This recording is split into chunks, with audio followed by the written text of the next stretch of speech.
और बड़ी खबर से शुरुआत करेंगे। नमस्कार, मैं हूं पयोधी शशि। पुणे के चर्चित केतन अग्रवाल हत्याकांड में जांच और तेज हो गई है। आरोपी चेतन चौधरी को लेकर लोहागढ़ किले पहुंची है पुलिस। लोहागढ़ किले के मर्डर स्पॉट पर क्राइम सीन का रिक्रिएशन किया गया। चेतन चौधरी के सामने पुलिस ने रिक्रिएट किया है पूरा क्राइम सीन। तो ये बड़ी खबर इस वक्त आपको हम बता रहे हैं। एक बार फिर से चेतन को ले जाकर पूरे क्राइम सीन को रिक्रिएट किया गया है, क्योंकि जानकारी ये भी है कि इस बात से भी डिनाई किया जा रहा था कि हुडी में मास्क पहना जो शख्स है वो चेतन नहीं कोई और है। लेकिन पुलिस ने क्योंकि अदालत में भी समय मांगा, इनकी कस्टडी बढ़ा दी गई। अब ऐसे में कई सारे सबूत हैं जिन्हें जुटाना अभी बाकी है, ताकि इस पूरे मामले को बेहद स्ट्रांग बनाया जा सके और कोर्ट में तमाम पुख्ता सबूत रखे जाएं, ताकि सिया और चेतन को सख्त से सख्त सजा मिले। और केतन को न्याय दिलाना इस वक्त सबसे बड़ी प्राथमिकता है, ताकि जल्द से जल्द ये किया जा सके। अब इसी को लेकर कई बार रिक्रिएशन क्राइम सीन पर ले जाकर किया गया। इससे पहले सिया और चेतन दोनों को एक साथ ले गई थी पुलिस, और अब एक बार फिर से चेतन चौधरी के साथ पूरे क्राइम सीन को रिक्रिएट किया गया। एक और बड़ी update, Ketan Agarwal murder case में चेतन के वकील का बड़ा दावा। पुलिस की एफआईआर में सिर्फ 2 बार चेतन चौधरी का जिक्र है। कपड़े बरामदगी के लिए लंबी रिमांड जरूरी नहीं है। फोन रिकॉर्ड या दूसरे दस्तावेजों की जांच के लिए फिजिकल कस्टडी की जरूरत नहीं है। जांच अधिकारी को कोर्ट में देनी होगी प्रगति रिपोर्ट। कोर्ट ने 7 के बजाय 4 दिन ही रिमांड दी है। 7 दिन की पुलिस कस्टडी पूरी तरह से गैर जरूरी थी।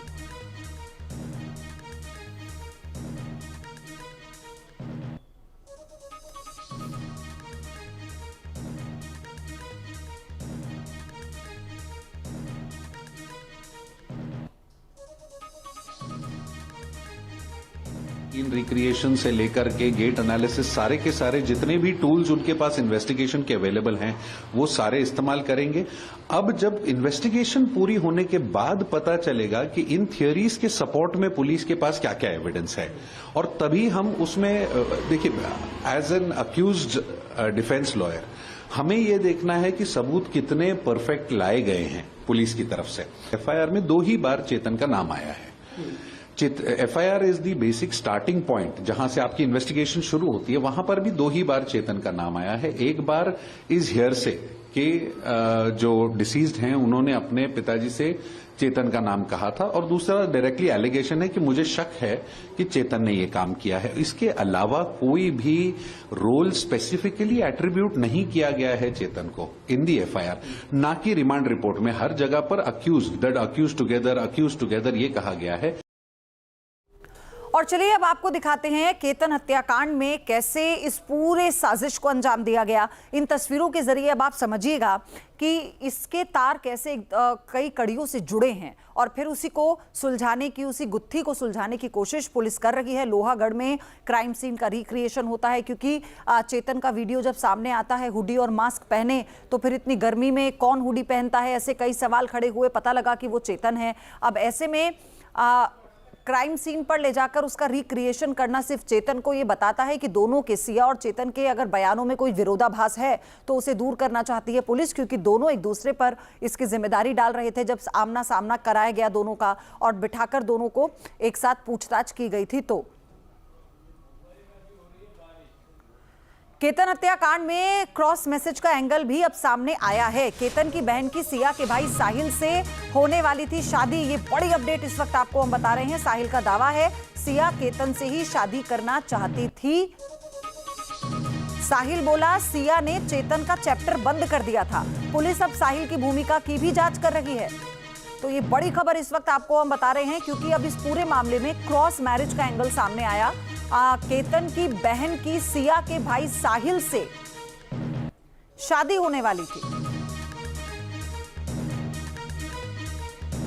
कानून के हाथ लंबे होते हैं, ये कहावत अब आपने कई बार सुनी होगी, लेकिन आज के इस डिजिटल और हाईटेक युग में कानून के हाथ सिर्फ लंबे नहीं बल्कि बेहद वैज्ञानिक भी हो चुके हैं।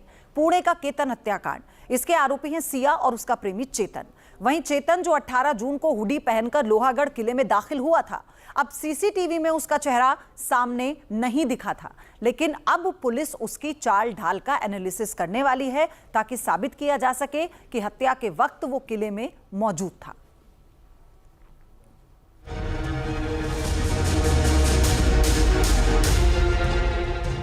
चेतन चौधरी की चाल ढाल खोलेगी कातिल की पोल। चेतन के कदमों से होगा केतन के कातिल की पहचान। चेतन का हर मूवमेंट का पहली बार गेट एनालिसिस। 18 जून की सुबह लोहागढ़ किले के सीसीटीवी कैमरे में एक रहस्यमयी शख्स कैद हुआ। सिर पर हुडी, चेहरा पूरी तरह छिपा हुआ, चलने का अंदाज ऐसा कि कोई भी पहली नजर में पहचान नहीं सके कि आखिर ये कौन है। लेकिन पुलिस ने एक एक सुराग जोड़ना शुरू किया। सीसीटीवी खंगाले, मोबाइल लोकेशन देखी, पूरे घटनाक्रम की परतें खोली और फिर जांच एक ऐसे नाम तक पहुंची जिसने पूरे केस को नई दिशा दे दी। वो नाम था चेतन चौधरी, सिया गोयल का प्रेमी। चेतन ने कबूल किया कि 18 जून को किले में वो मौजूद था। पहचान छिपाने के लिए उसने हुडी पहन रखी थी। पुलिस चेतन के हर मूवमेंट का पहली बार गेट एनालिसिस यानी चाल विश्लेषण कराई। ये वो तकनीक है जो बंद दरवाजों के पीछे छिपे कातिल के चेहरे से नकाब हटा देती है। वारदात के वक्त सीसीटीवी फुटेज में जो संदिग्ध चलता हुआ दिखाई दे रहा है, उस गेट एनालिसिस किसी इंसान चलने का पैटर्न है। इसमें एक कदम की लंबाई, कदमों की रफ्तार, शरीर की मुद्रा, हाथों का हिलना, कूल्हों की गति, पंजों का प्लेसमेंट और घुटनों का एंगल जैसे 20 से ज्यादा पैरामीटर शामिल होते हैं। हर इंसान की चाल 90 से 95% अनोखी होती है, ठीक उसी तरह जैसे फिंगरप्रिंट या आइरिस। ब्रिटेन की शोध के मुताबिक गेट पैटर्न जन्म के बाद विकसित होता है और 15 से 20 साल की उम्र तक स्थिर हो जाता है। ये गेट पैटर्न होता है। गेट पैटर्न ये होता है कि हम जिस तरह से चल रहे हैं, हमारा वॉकिंग पैटर्न कैसा है, हमारा रनिंग पैटर्न कैसा है, ये गेट पैटर्न होता है। अब जिसकी हाइट 5 फीट 6 इंच की है, या कोई 6 फीट का है, या कोई थिक है, कोई थिन है, ठीक है, कोई यदि किड है या कोई एडल्ट है, तो ऐसे केसेस में जब वो चलता है, ठीक है, तो उस हिसाब से वो स्टेप बाय स्टेप जो है मूवमेंट करता है।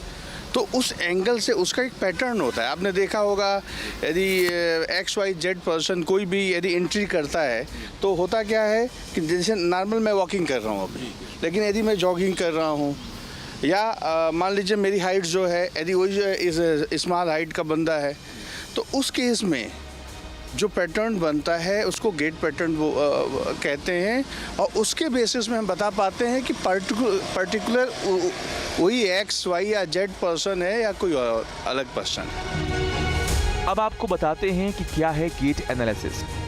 ये इंसान की अनोखी पहचान। हर इंसान के चलने, उठने, बैठने और कदम बढ़ाने का तरीका अनोखा होता है। बायोमेट्रिक पहचान, जैसे फिंगरप्रिंट और DNA बदला नहीं जा सकता, वैसे ही इंसान का चलने का पैटर्न भी अमूमन नहीं बदलता। हड्डियों का ढांचा, शरीर की लंबाई, हड्डियों की चौड़ाई, मांसपेशियों का खिंचाव और न्यूरोलॉजिकल सिस्टम मिलकर एक वॉक पैटर्न बनाते हैं। फॉरेंसिक टूल, सीसीटीवी कैमरों की धुंधली फुटेज में जब चेहरा साफ नहीं दिखता तब अपराधी की चाल से उसकी पहचान की जाती है। फॉरेंसिक विज्ञान के मुताबिक दुनिया में कोई भी दो इंसान बिल्कुल एक जैसे तरीके से नहीं चल सकते। जब कोई व्यक्ति चलता है तो उसके घुटनों का मुड़ना, कदमों के बीच की दूरी, हाथों का हिलना और रीढ़ की हड्डी का झुकाव एक ऐसा पैटर्न बनाता है जो सिर्फ और सिर्फ उसी का होता है। पुणे पुलिस इसी वैज्ञानिक सच का इस्तेमाल चेतन चौधरी को अदालत में कातिल साबित करने के लिए करने जा रही है। ये फिलहाल जो सिया गोयल की केस है, इसी तरह के बहुत से केसेस हमने 50 साल में किया हुआ है। तो इसमें ये जो गेट एनालिसिस करने वाले हैं, ये एक कोलैबोरेटिव एविडेंस करके ले सकते। जब सीसीटीवी फुटेज में फेशियल नहीं ठीक से दिखता तो गेट एनालिसिस यूज़ होता। गेट एनालिसिस में कैसा है, पैर किस तरह से रखते हैं, एक पैर कितने डिस्टेंस में रखते हैं, अल्टरनेट पैर कितने डिस्टेंस में रखते हैं, और फिर स्पीड क्या है इनका, फिर उसके बाद घुटना मुड़ने का जो होता है एंगल, वो ये सब टिपिकल पैटर्न होती है। और उसके अलावा फिर हाथ हिलाने का तरीका और बॉडी का पोस्चर जो होता है, ये सब टिपिकल होने के कारण ये हर आदमी का यूनिक कैरेक्टर कहलाया जाता है। लेकिन कहानी सिर्फ चाल ढाल तक सीमित नहीं है। पुणे पुलिस इस मामले की कड़ियों को इतना मजबूती से जोड़ना चाहती है कि बचाव पक्ष के पास बचने का कोई रास्ता ही ना रहे। पुलिस ने उस सबसे बड़े सबूत की तलाश भी कर ली है। वो हुडी जिसे 18 जून को चेतन ने पहन लिया था। वो हेडफोन जिसे चेतन ने उस दिन पहन रखा था। अब आपको समझाते हैं चेतन चौधरी का ये गेट एनालिसिस आखिर होगा कैसे और क्यों पहली बार इसे इतने बड़े पैमाने पर इस्तेमाल किया जा रहा है। डिजिटल फॉरेंसिक लैब में वारदात वाले सीसीटीवी फुटेज को अत्याधुनिक सॉफ्टवेयर में डाला जाएगा। सॉफ्टवेयर उस फुटेज में दिख रहे व्यक्ति के शरीर के 20 से अधिक ज्यादा बिंदुओं की पहचान करेगा। इसके बाद आरोपी चेतन चौधरी को ठीक उसी तरह की रोशनी और उसी तरह की सतह पर चलाया जाएगा और उसका हाई डेफिनेशन वीडियो बनाया जाएगा। जब दोनों वीडियो सॉफ्टवेयर में आमने सामने होंगे तो कंप्यूटर ये एनालिसिस करेगा कदम बढ़ाते वक्त चेतन के पैर जमीन से कितना ऊपर उठते हैं, चलते समय दोनों पैरों के बीच का एंगल कितना बनता है, उसके चलने की रफ्तार और उसके हाथों के हिलने की फ्रीक्वेंसी क्या है। अगर इस सारे पैरामीटर्स चेतन चौधरी के वीडियो से मैच कर जाते हैं तो विज्ञान ये साबित कर देगा कि सीसीटीवी में दिखने वाला वो शख्स कोई और नहीं बल्कि खुद चेतन चौधरी ही था। साइंस और टेक्नोलॉजी के इस दौर में अब अपराधियों का बचना मुमकिन नहीं है। चेतन चौधरी ने सोचा होगा कि वो हुडी पहनकर बच निकलेगा, लेकिन वो ये नहीं जानता था कि फॉरेंसिक विज्ञान की पैनी नजरें उसके कदमों की आहट से भी उसका सच उगलवा लेंगी। Team news nation. Pankaj Mishra इस वक्त हमारे साथ जुड़ चुके हैं, मेरे सहयोगी। पंकज, एक बार फिर से इस बार सिर्फ अकेले चेतन को ले जाकर पूरे सीन को रिक्रिएट किया गया है, और क्या इनपुट मिले हैं इस आधार पर?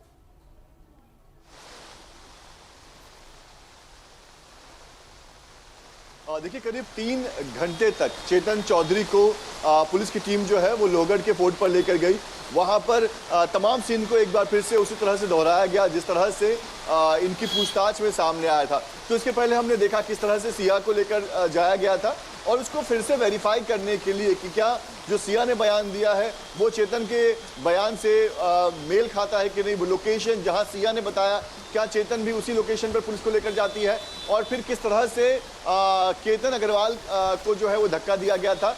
और ये सारा कुछ जांचने के लिए पुलिस की टीम जो है इस बार चेतन चौधरी को लेकर पहुंची थी और एक डमी पुतला भी लेकर टीम जो है वहां पर पहुंची हुई थी और उसी जगह से उस डमी पुतला को धक्का दिया गया जहां से चेतन चौधरी ने बताया कि केतन को धक्का दिया गया था। साथ ही जिस तरह से सीसीटीवी फुटेज में चेतन जो है वो चलता हुआ दिखाई दे रहा है, उसका एनालिसिस भी किया जा रहा है कि क्या वाकई वो चेतन ही था और चेतन के चाल ढाल से वो मेल खाता है कि नहीं। उसकी भी जांच करने के लिए, उसे भी ठीक से पुख्ता करने के लिए वो सारी चीज़ें भी की जा रही है। तो करीब 3 घंटों तक ये पूरा जो एक कह सकते हैं कि सीन को रिक्रिएट करने का जो पुलिस का प्रोसीजर है वो चला और उसके बाद जो है वो चेतन चौधरी को यहाँ से लेकर पुलिस निकल गई। जी धन्यवाद आपका पंकज। आपसे और जानकारी इस बाबत हम लेते रहेंगे, लेकिन केतन अग्रवाल हत्याकांड में बड़ा खुलासा हुआ। न्यूज नेशन के पास एफआईआर की कॉपी है जो इस बात की तस्दीक करती है कि केतन की मंगेतर सिया के पहले से अफेयर होने का शक था। उसने अपने पिता से सिया के बैकग्राउंड वेरिफिकेशन के बारे में पूछा था, लेकिन पिता को रिश्ते पर ज्यादा भरोसा था।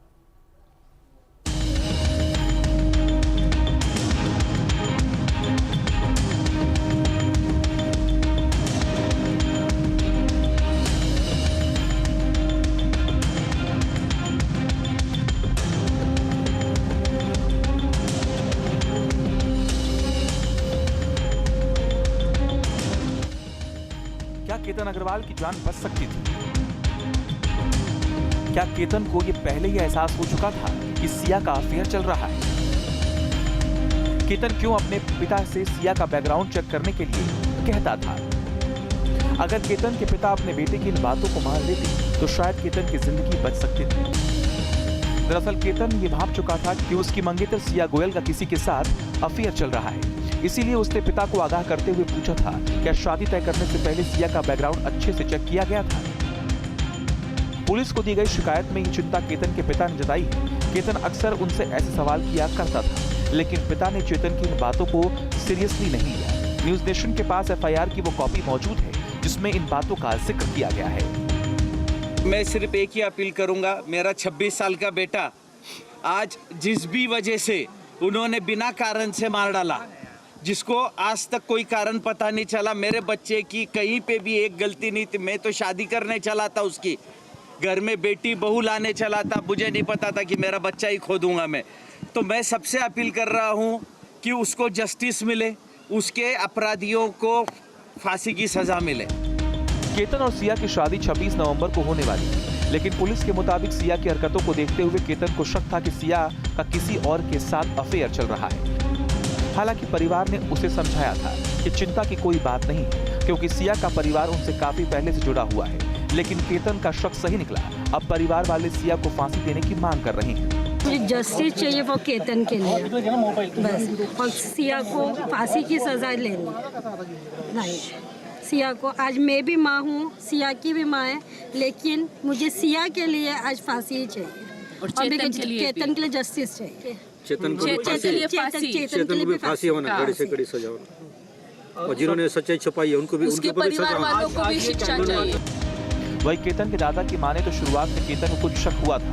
वो 2-3 बार अपने पिता से बोला भी था, लेकिन पिता ने कहते हुए टाल दिया था कि मामा ने गारंटी ली, इसीलिए चिंता की कोई बात नहीं। केतन के परिवार के लिए ये एक ऐसा सदमा है जिसकी भरपाई कभी नहीं हो पाई। जिस लड़की को वो अपने घर की बहू बनाने वाले थे, जिसके साथ बेटे का भविष्य देख रहे थे, उसी पर अब बेटे की हत्या का आरोप है। अब उनको इस बात का मलाल है कि अगर सिया का बैकग्राउंड चेक किया होता तो शायद उनका केतन इस दुनिया में जिंदा होता। विलास आठवले के साथ टीम न्यूज़ नेशन। तो पुणे के चर्चित सिया गोयल मामले में अब एक और बड़ा खुलासा हुआ। जिस मार्केट यार्ड से इस पूरे विवाद के तार जुड़े, वहां के व्यापारियों में अब भारी आक्रोश देखा जा रहा है। दरअसल सिया गोयल का परिवार पुणे के इसी मार्केट यार्ड में सालों से मसाला और ड्राई फ्रूट्स का बड़ा कारोबार करता है, लेकिन अब सिया की इस करतूत से स्थानीय व्यापारी इससे बेहद आहत हैं, क्योंकि इस एक मामले की वजह से पूरे पुणे मार्केट यार्ड की बदनामी हुई है। इस पूरे विवाद और व्यापारियों के रुख को लेकर न्यूज नेशन की टीम ने मार्केट यार्ड समिति के सेक्रेटरी से खास बातचीत की। आप देखिए संवाददाता विलास आठवले की ये रिपोर्ट। के पिताजी प्रवीण गोयल का पुणे मार्केट यार्ड में बिजनेस है, और ये बिजनेस कितने साल से है और किस प्रकार से बिजनेस होता था, इस बारे में जानने के लिए राजाराम धोंडकर मेरे साथ है, पुणे कृषि उत्पन्न बाजार समिति के सचिव, और साथ ही साथ जो भूसा मार्केट है उसके हेड भी मेरे साथ है, गोते जी। ये बताइए कि राजाराम जी, कितने सालों से ये बिजनेस चल रहा है और किस प्रकार से उनका कारोबार चल रहा है? वो गोयल फैमिली ये भूसार बिजनेस में बहुत पुरानी फैमिली है। पुणे मार्केट जब भी एस्टेब्लिशमेंट हो गया, उससे पहले भी नानापेट में जो ये व्यापारी थे, उनमें से ये प्रवीण गोयल जी के पिताजी वहाँ के ट्रेडर है। वहाँ से फिर जब मार्केट 75-78 में इधर एस्टेब्लिश हुआ, तभी से ये गोयल फैमिली का बिजनेस मार्केट यार्ड में चलते आ रहा है। चेतन चौधरी का भी यहाँ बिजनेस चलता था, उनके पिताजी का? उनकी जानकारी ली तो उनका जो बिज़नेस है, उनके पिताजी पिछले 8-10 साल में शायद मार्केट में काम कर रहे हैं। उनका ओनरशिप वाला शॉप नहीं है, वो जो रेंटल उन्होंने ले लिया है और उसी में वो बिजनेस करते हैं, चेतन चौधरी के पिताजी। गोयल जो परिवार है वो उनका कौन सा बिजनेस, किसका बिजनेस है? ये लोग ज़्यादातर स्पाइसेस, ड्राई फ्रूट्स ऐसे आइटम का उनका बिजनेस है, अग्रवाल जी का। जो हेड है यानी डिपार्टमेंट हेड जो है गोते जी मेरे साथ है, ये बताइए कि किस प्रकार से उनका बिजनेस चलता था, कैसा वो प्रवीण गोयल का परिवार, कैसे उनका रहन सहन कैसे था, कैसे बर्ताव? नहीं, प्रवीण गोयल जी का बिजनेस यहाँ पे ड्राई फ्रूट एंड स्पाइसेस का बिजनेस है। उनका बिजनेस तो अच्छा है उनका, लेकिन क्या होता है कि हमारी उनके फैमिली से कभी मुलाकात नहीं होती। बिजनेस के तौर पे मार्केट कमेटी में कभी आते हैं तो आदमी तो अच्छे है और उनका बिजनेस भी अच्छा है। जब मार्केट कमेटी में आते तब बातचीत होती? हाँ, तभी आते थे, तभी बातचीत होती थी। ये बताइए कि क्रिकेट की मैच भी अरेंज करते थे, ये कौन से खिलाड़ी थे, किसके बच्चे थे जो चेतन क्रिकेट खेला करता था मैचेस? वो क्या है कि मार्केट के जो यंग लड़के हैं अभी, उन्होंने MFCL करके एक उनका क्रिकेट का एक किया था। उनके तहत तो मैच अभी मुझे लगता है कुछ तो 5 साल हो गए वो मैच लेते। उनका मैच लेने का एक था कि सब जो लड़के हैं, यंग सर्कल है, वो सब एक साथ आए, एक साथ मिले बैठे मैच की वजह से, और एक बिजनेस का डेवलपमेंट हो या कुछ नई आइडिया आए बिजनेस कैसा करना है क्या, इस हिसाब से उन्होंने मैच का चालू किया था, और उस हिसाब से हर साल अच्छी तरह से मैच का वहाँ पे हो जाता है। सिद्धेश के साथ विलास आठवले, न्यूज़ नेशन पुणे। आपके मोबाइल पर तुरंत आएगी ब्रेकिंग न्यूज, स्क्रीन पर सबसे पहले दिखेगी बड़ी खबर, देश दुनिया की हर खबर एक जगह। अब आपके मोबाइल पर तुरंत फटाफट इंस्टॉल कीजिए न्यूज नेशन ऐप और रखिए खुद को अपडेट।